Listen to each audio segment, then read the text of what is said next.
Hello everyone, welcome back to my channel Computer Tips and Programming. So today's video is very small and very short topic, and we are going to know about a final keyword.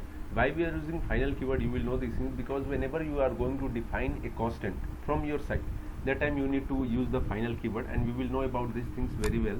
Okay, the final keyword is a non-access modifier used for the classes, attribute and the method. So whenever you will use final keyword with your classes, attribute and method, that time which makes them non-changeable. Okay, so that classes or attribute becomes non-changeable, okay, and impossible to inherit or override also. And the final keyword you useful when you want a variable to always store the same value, okay, like pi. You know the pi has a constant value, so if you want to store some type some variable like this, you need to use their final keyword. Okay, so we will understand this through syntax also. Like this one, you can see here I have defined one variable double type.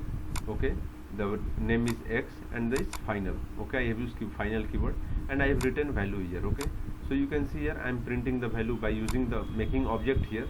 Okay, so this is another thing we will know. We are creating object here and then object name dot x.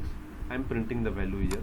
Okay, if I will run this one, you will find here the value is 314 something. Okay, so if I have make this one line comment, if I will try to uncomment this one, you will see error here. Why this error is coming? Because I am trying to modify the value of x 25. Okay, here it is 3.14 something. I am trying to modify this one up to 25. Okay, so that's why it's giving error, because I have used here final keyword. If I will remove the final keyword, you will find the error gone, and I will run this one, you will find the value has also changed.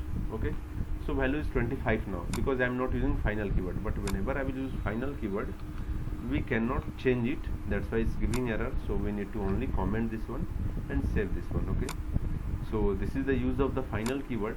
This is a small use I have shown here. You can go through by yourself and Google many more things, but you should know these things. They can ask you what is final keyword. Okay, so that time you need to explain where we are using, why we are using. Okay, so that's all for today's topics. I hope you understand. Take care. Bye bye. All the best.